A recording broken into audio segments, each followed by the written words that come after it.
آج ارتداد کا ماحول ہے، ایمان کو بچانا چاہتے ہو۔ آج تک مولویوں کی تقریر، اب سے چند سال پہلے تک یہ تھی، تقاضے تھے بچیوں کو گھر میں رہ کے پڑھا لو، باہر مت بھیجو، ان کا کیریکٹر کہیں متاثر نہ ہو جائے۔ لیکن اب ہر ایک بچی کو پڑھا لو، کہیں اس کا ایمان متاثر نہ ہو جائے۔ اس لیے تقاضا ہے کہ پڑھاؤ تحفظ کے ساتھ، ان کے کیریکٹر کی اور کردار کی حفاظت کرتے ہوئے۔ بڑی عجیب و غریب سما ہے، ماحول ہے، بہت کچھ کہنے کو دل چاہتا ہے، لیکن ہمارے کچھ لوگ کہہ کر چلے گئے اور لب لباب اور ماحصل آپ کے سامنے حضرت دامت برکاتہم تشریف لانے والے ہیں۔ انشاءاللہ حاصل بحث خلاصہ کلام آپ کے سامنے آنے والا ہے۔ آپ حضرات نے، ان بیچارے مولویوں نے مجھے بھی انگلی کٹا کے شہیدوں میں نام کچھ کہنے کے لیے یہاں بلا لیا۔ چند بے ترتیب طالب علمانہ باتیں آپ کے سامنے رکھ دی ہیں، اگر کوئی صحیح ہو تو وہ اللہ کی طرف سے ہے، اور خطا ہو تو اللہ ہمیں معاف کرے۔ وما علینا الا البلاغ المبین۔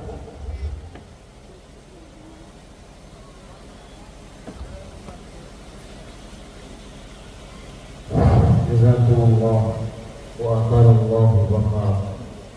حضرت کا بڑا تصویری خطاب ضرور ہے کہ اللہ تعالیٰ حضرت کی باتوں کو ہمارے دلوں میں پیوست فرمائے اور اس پر عمل کی توفیق بھی نصیب فرمائے۔